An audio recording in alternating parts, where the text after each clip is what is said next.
From the moment we said "I do," it became obvious that my husband, a classic mama's boy, wasn't accustomed to pulling his weight at home. The full extent of his dependency emerged when I told him I'd be leaving on a business trip. His eyes widened in alarm as he asked, "But who's going to take care of me while you're gone?" After a heated exchange, I went ahead with my week-long trip, hoping a break might help clear my mind. When I returned, I found divorce papers waiting on the table alongside a note from him. "Since you decided to neglect your duties here, I'll be staying at my parents'. Consider these papers a sign and think things over." My initial anger was overwhelming. How dare he use divorce as leverage? But as I calmed down, I realized maybe this was the clarity I needed. Filing the papers the next day, I thought, maybe a divorce wasn't such a bad idea after all. The following morning, he burst through the door, clearly shocked, and asked, "Where are the divorce papers?" When I told him I'd already submitted them, he looked devastated, completely caught off guard and on the verge of tears. My name is Grace, and at 32, I've built a steady career at a major company. Until recently, I had been single, much to my parents' dismay. They'd been pressuring me to settle down, so I finally tried a dating agency where I met Edward, a younger, soft-spoken man who seemed like a good match. He was considerate and attentive during our courtship, and I felt confident saying yes when he proposed. But married life quickly revealed sides of him I hadn't seen before. We'd been engaged after a short but happy courtship. When I brought him to meet my parents, they imparted the usual advice, reminding me to always support my partner. Next, we visited Edward's family. His father, Arthur, was warm and welcoming, but his mother, Michelle, was less enthusiastic. "Is this the one, Edward?" she asked with a scrutinizing tone. Edward replied, "Yes, Mommy, I want to marry her," his choice of words catching me off guard. Arthur was quick to smooth things over, apologizing for Michelle's bluntness. He even gave Edward some sound advice. "Marriage takes effort, son. Do your best to keep her happy." With a low-key wedding and a new condo gifted by my parents, we started our life together. It didn't take long to see that Edward wasn't accustomed to managing a home. One morning, as I prepared breakfast and started laundry, his alarm rang at 8. Despite several attempts, he wouldn't wake up. Finally, he stirred, only to complain, "Why didn't you wake me sooner?" As he reluctantly joined me in the kitchen, he began critiquing breakfast. "This egg's too runny, and the coffee's too hot," he grumbled. "My mom always made them just right." Fighting the urge to snap, I redid the eggs and cooled the coffee, but when he finished, he left the dirty plate on the table and hurried off, ignoring my reminder to tidy up. "Gee, I'm short on time," he called over his shoulder, while I interrupted my own routine to clean up his mess.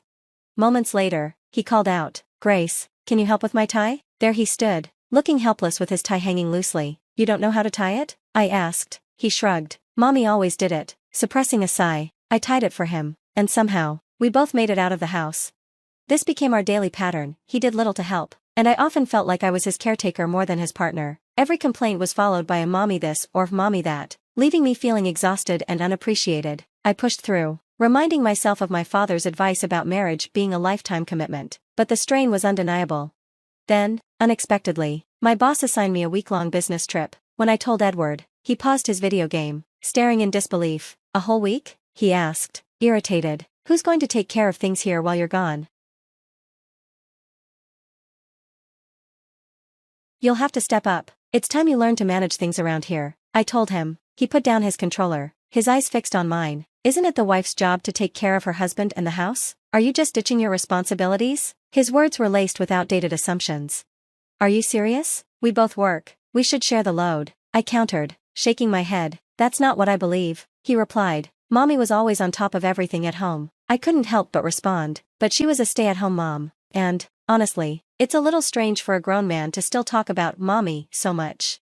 His expression tightened. "What's your issue with me and my mom?" he snapped defensively. "I don't have one," I said, "but you've got to see how dependent you are. You can't wake up on time, you can't tie your tie, and you constantly compare me to her. Maybe it's time to start doing things yourself." His eyes narrowed. "So, this is what you think of me?" This is why I was hesitant about marrying someone older. Maybe I should have listened to my mom and gone for a younger, more easygoing woman. That stung. You know, even in a heated argument, that's crossing a line. We're married. I didn't sign up for insults and constant comparisons to your mother. The tension was thick, our unresolved issues suddenly too large to ignore, and the reality of how different our expectations were for each other and our marriage loomed over us like never before. I was stunned by his words. With a smug expression, he challenged, "You can't actually want a divorce, can you? Wouldn't want to carry that label, right? And don't forget what your dad said about sticking together." Then, with a hard edge in his voice, he added, "Fine, but if you go on this trip and leave me here, I'm seriously considering a divorce." With that, He turned on his heel and stormed off to our bedroom, leaving me in shock. Yet, even as the surprise lingered, the notion of divorce settled in my mind. I'd struggled with it before, reluctant to disappoint my parents. Now, it felt like something worth considering. With these heavy thoughts, I went to bed. The next morning, I was up early, preparing for my business trip, the weight of our argument still fresh. I nudged Edward, still curled under the covers. "I'm leaving now, better wake up, or you'll be late for work." He responded with a sleepy mumble, and I left, rolling my eyes. Hours later, a text came in from him. "You barely tried to wake me, now I'm late. Did you really go on that trip?" I quickly replied, "I did wake you up, and yes, I'm on my trip, I'll be back in a week." He read the message but didn't respond. Midway through the trip, I called my parents to update them about Edward's behavior and to share my growing thoughts on divorce. I braced myself for a lecture, unsure of how they'd take the news. To my surprise, they offered words of unconditional support. "We had no idea he acted like this. Take your time to think, but don't feel obligated to stay if it's not right. We're here for you, no matter what you decide." Their reassurance brought tears to my eyes. Returning home, I knew a serious conversation with Edward was inevitable. If he didn't show any signs of change, I was ready to take the possibility of divorce more seriously. I walked into the house that evening, surprised to find it empty. On the table was a set of signed divorce papers and a note that read, "Since you ditched the housework, I'm going back to my parents. Look over the papers and think things over." My initial reaction was anger. How dare he use divorce as a threat? But as my frustration faded, I began to see things differently. Maybe this was the sign I needed to end things. With that, I decided to file the papers. When the divorce was finalized, I felt a burden lift from my shoulders. That night, I slept more peacefully than I had in a long time. The next morning, as I enjoyed a quiet coffee, the door swung open, and in walked Edward, clearly upset. "Why didn't you come to my parents to apologize? What's gotten into you?" he demanded, seeing the empty spot where the papers had been. His expression shifted from anger to shock. "Wait, where are the divorce papers?" "Oh, I filed them," I replied calmly. "You did what?" he stammered, looking stunned. "You actually went through with it?" His shock quickly turned to outrage. "I'm calling my parents." "Go right ahead," I replied, unbothered, feeling certain of my decision. An hour later, his parents, Michelle and Arthur, arrived. Michelle stormed in, glaring at me. How could you just divorce Edward like that?" I kept my voice steady. "If he left the divorce papers ready for me, doesn't that suggest he wanted it? Is that a problem?" "How dare you act so bold? You're just his wife," Michelle retorted, but Arthur quickly stepped in with a firm "enough." The room fell silent. Arthur looked at me. "Grace, would you mind explaining what happened?" I nodded and shared the story, our argument, his threats, the papers he'd left. I felt like he was giving up, so I went with it. I finished. Arthur seemed about to respond when Edward broke in. "Mom, Dad, come on, tell her off." Michelle jumped in. "Oh, Edward, my poor boy, she's overreacting, just reverse the divorce." But I held my ground. "There's no going back. It's final, we're done," I said firmly.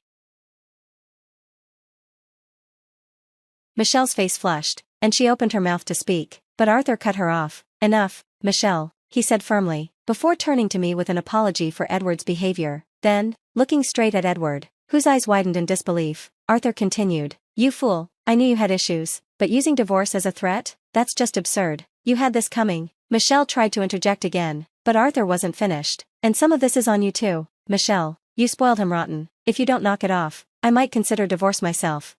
The room grew tense as Arthur laid bare the reality, leaving both Edward and Michelle speechless. Michelle, visibly shaken, seemed haunted by Arthur's words, glancing at him with worry. Arthur turned back to me, his expression softened by regret. "Grace, I'm truly sorry for the trouble our son has caused you. He has a lot of growing up to do. I hope you find happiness and peace moving forward." I thanked Arthur, appreciating his understanding, and watched as he guided a deflated Edward out of my home. It wasn't long before word of their falling out spread. Arthur took the drastic step of cutting both financial and emotional support from Edward, hoping it would push him to take responsibility for his life. Edward's life soon began to unravel. He moved into a small, run-down apartment, the first place he'd ever lived alone. The adjustment was chaotic. His new home quickly fell into disarray, mirroring his struggling personal life. With no one to rely on and a habit of being late, he soon lost his job, his lack of discipline finally catching up with him. Meanwhile, the family dynamics deteriorated further. Michelle, who had always been deeply enmeshed in Edward's affairs, crossed a line one too many times, which led to a major rift with Arthur. Ultimately, it ended in their separation. Michelle moved in with Edward, and together they struggled to stay afloat, working low-end jobs and making ends meet with difficulty. Their lives seemed trapped in a cycle of unfortunate decisions and mounting setbacks. On the other hand, my life took a different path, free from the weight of my relationship with Edward. The condo felt wonderfully spacious and full of potential. I threw myself into my career with a renewed sense of purpose. With the toxic influence gone, my professional life flourished, and I found a rhythm that filled my days with meaning and progress. My home became a sanctuary, a place of calm and possibility. Each morning brought fresh energy and optimism, a stark contrast to Edward and Michelle's growing struggles. While they were no longer part of my life, the lessons from our time together remained, strengthening my commitment to growth, happiness, and independence.